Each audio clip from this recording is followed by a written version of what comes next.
Yes. Good afternoon tenth class. हमने पिछली class में संघवाद यानी फेडरलिज्म में हमने यह देखा कि किस तरह से हमारे इंडिया में कितने लेवल्स हैं गवर्नमेंट के, और उसमें क्या क्या लिस्टें हैं। आज हम करेंगे डिसेंट्रलाइजेशन इन इंडिया, एक नया टॉपिक, भारत में विकेंद्रीकरण। विकेंद्रीकरण एक्चुअली में ये हमारे संघवाद का एक अगला पहलू है, हमारे फेडरलिज्म का एक नेक्स्ट एस्पेक्ट है डिसेंट्रलाइजेशन। जहाँ फेडरलिज्म इफेक्टिव रूप से होगा वहाँ डिसेंट्रलाइजेशन भी होगा। विकेंद्रीकरण, केंद्रीकरण का मतलब सेंट्रलाइज करना, कहीं पे सेंटर है, कहीं पे चीज इकट्ठे हो रही है। डिसेंट्रलाइजेशन मतलब आप इकट्ठे होने नहीं दे रहे, आप उसको फैला रहे हो, यानी कि पावर शेयर कर रहे हो। देखो, हमने फेडरलिज्म के मेन फीचर में पढ़ा था कि more than one government. Basically ज़्यादातर जो हमारे फेडरल कंट्रीज है उसमें दो लेवल पे गवर्नमेंट होती है, एक स्टेट लेवल और एक सेंट्रल लेवल पे। बट यहाँ पे हमारे इंडिया में क्या है, थर्ड लेवल है लोकल गवर्नमेंट का। वो मैंने सिर्फ बताया था, इस टॉपिक में हम थोड़ा सा डिटेल में उसके बारे में देखेंगे। तो इंडिया बहुत वास्ट कंट्री है, बहुत बड़ी कंट्री है। कंट्री बड़ी सिर्फ जोग्राफिकल एरिया से नहीं होती है, कंट्री बड़ी होती है वहाँ की पॉपुलेशन से, वहाँ की डाइवर्सिटी से। तो इस हिसाब से हमारी कंट्री बहुत बड़ी है। बहुत सारे अलग अलग प्रकार के लोग, अलग अलग प्रकार के मजहब, बहुत सारी जनसंख्या है। ये जनसंख्या के बारे में आप पढ़ भी चुके हैं पिछले साल। तो इसलिए यहाँ पे सिर्फ टू टीयर सेंट्रल या स्टेट गवर्नमेंट इनफ नहीं है, हमें एक थर्ड टीयर, एक थर्ड लेवल की ज़रूरत थी, जिसको हम लोकल गवर्नमेंट बॉडीज़ कहते हैं, उसकी ज़रूरत थी। तो इसलिए एक मेजर स्टेप हमारे भारत के संविधान ने शुरू किया, जिसके तहत उन्होंने डिसाइड किया कि हम अपने इंडिया के पावर का डिसेंट्रलाइजेशन करेंगे, यानी विकेंद्रीकरण करेंगे। अब ये विकेंद्रीकरण है क्या? When power is taken away from central government and state government and given to local government, it is called decentralization। यहाँ पे एक और पॉइंट ऐड कीजिएगा, जब हम पावर को सेंट्रल गवर्नमेंट और स्टेट गवर्नमेंट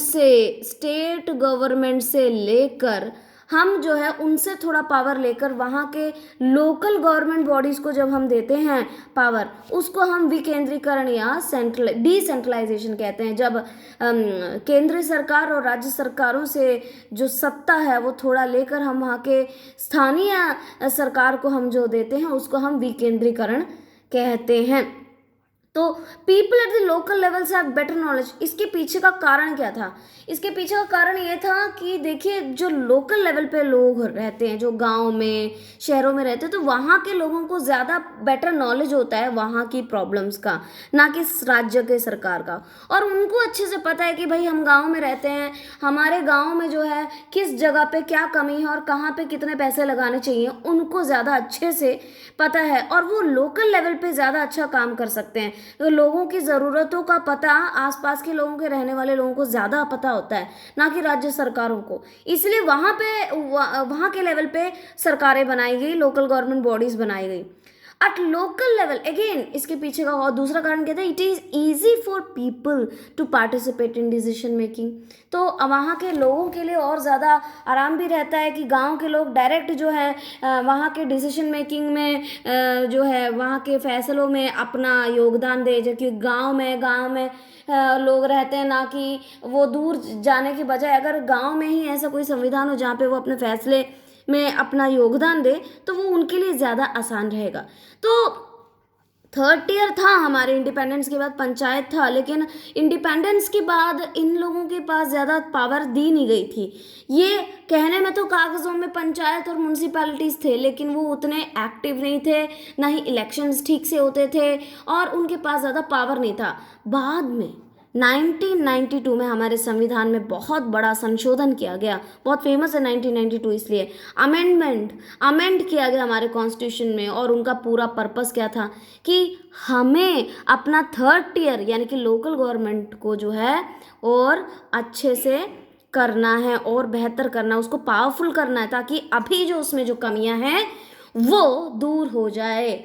तो उन्होंने क्या क्या किया 1992 के संशोधन में? पहला, उन्होंने संवैधानिक तौर पे ये कंपलसरी कर दिया कि रेगुलर इलेक्शंस होंगे। लोकल गवर्नमेंट बॉडीज, चाहे वो म्यूनसिपैलिटी के लेवल पे हो या पंचायत के लेवल पे हो, हर लेवल पे जो है रेगुलर इलेक्शंस कराना ज़रूरी है। दूसरा, लोकल बॉडीज में भी सीट्स जो है रिजर्व कर दिए गए थे SC ST और OBC के लिए। और लोकल लेवल पे ही तीसरा उन्होंने क्या किया, 1/3 जो सीट है वो औरतों के लिए रिजर्व किया गया कि हाँ, गांव में भी औरतों का पार्टिसिपेशन डिसीजन मेकिंग में उतना ही ज़रूरी है जितना आदमियों का है। तो 1/3 हिस्सा, 1/3 जो है उन्होंने रिजर्व कर दिया लेडीज़ के लिए। तो नेक्स्ट क्या है, चौथा क्या है, state election commission has been created. एक नई बॉडी बनाई गई जिसका नाम था स्टेट इलेक्शन कमीशन, जिसके तहत इनका काम क्या था, इनका काम ये था कि वो ये देखें कि जो उनके लोकल पंचायत और म्यूनसिपल रीजन्स में रेगुलर इलेक्शंस हो रहे हैं कि नहीं, इलेक्शंस कराने के लिए ये एक अलग सी बॉडी बनाई गई। पांचवा उन्होंने जो संशोधन किया, जो अमेंडमेंट किया, 5th amendment was the state government to share powers and revenue with local government bodies. जो स्टेट गवर्नमेंट है वो पावर शेयर करेंगी, जो स्टेट गवर्नमेंट है वो अपना पावर और रेवेन्यू, पावर भी और रेवेन्यू, पैसे दोनों शेयर करेंगी लोकल गवर्नमेंट बॉडीज से, क्योंकि लोकल गवर्नमेंट बॉडीज को भी चलना है तो किस चीज़ की ज़रूरत होती है, पैसे की ज़रूरत होती है। ठीक है, तो ये अमेंडमेंट्स किएगा और उसके बाद आप देख सकते हैं कि हमारे इंडिया में पंचायत और लोकल गवर्नमेंट बॉडीज़ बहुत ज़्यादा स्ट्रॉन्ग हो गए।